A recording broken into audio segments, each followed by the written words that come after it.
অনেক কষ্ট করেছো, কিন্তু আমাদের এই হাহাকার আমি আর সইতে পারছি না। মাত্র 2 বছরের জন্য যাব, তখন আমাদের আর কারো গোলামি করতে হবে না। পরদিন সায়রা চোখের জলে রহিমকে বিদায় দিল। রহিম পা বাড়ালো এক অজানা ভবিষ্যতের দিকে। এত বড় শহর, কোথায় যাব আমি? কাজ পাবো কোথায়? কার কাছে জিজ্ঞেস করব? শহরে পৌঁছে রহিমের থাকার কোনো জায়গা ছিল না। অনেক ঘোরার পর সে এক বৃদ্ধা মহিলার ঝুপড়িতে আশ্রয় পেল। কাকিমা, আপনি একাই থাকেন? আপনার কেউ নেই? না রে বাবা, কেউ নেই। মেয়েটা মারা গেছে, তারপর থেকে তুই আমার ছেলে। শহরটা খুব খারাপ জায়গা বাবা, সাবধানে থাকিস। সেই দয়ালু মহিলা তাকে ছেলের মতো আগলে রাখলেন।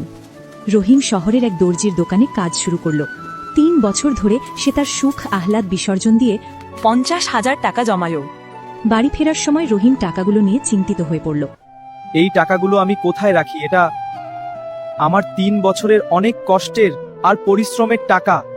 বুড়ি কাকিমার পরামর্শে সে শহরের বড় মহাজন করিম শেঠের কাছে টাকাগুলো আমানত রাখতে গেল। এসো এসো রহিম ভাই, তোমার টাকা এখানে একদম নিরাপদ থাকবে। আমার মতো সৎ লোক এই শহরে আর দ্বিতীয়টি নেই। যখন খুশি এসে টাকা নিয়ে যাও।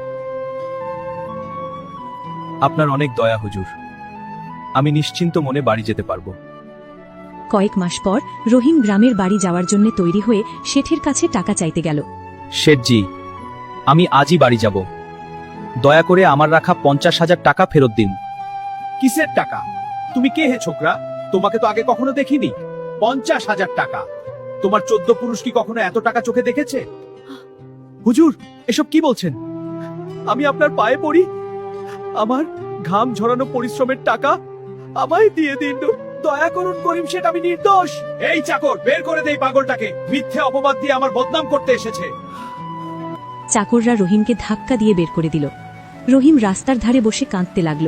তার 3 বছরের স্বপ্ন এক নিমেষে চুরমার হয়ে গেল। রহিমকে কাঁদতে দেখে হালিমা নামের এক বুদ্ধিমতী মেয়ে এগিয়ে এল। রহিম ভাই, কাঁদবেন না। ওই শেঠকে আমি উচিত শিক্ষা দেব। আমার কাছে একটা ফোন দিয়ে আছে।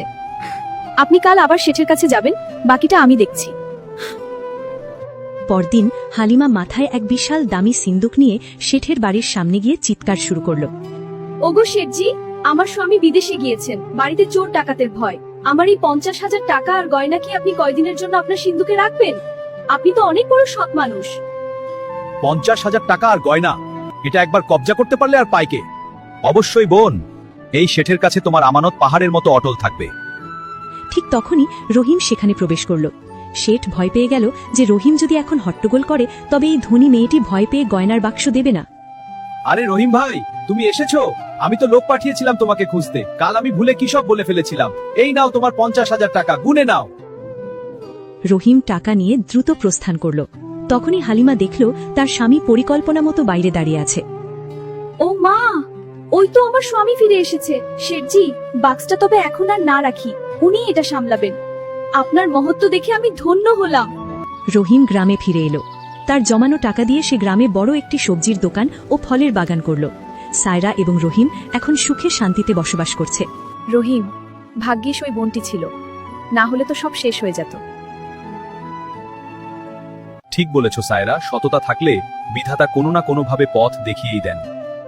এখন আমি আর কোথাও যাব না, গ্রামেই তোমার সাথে থাকবো।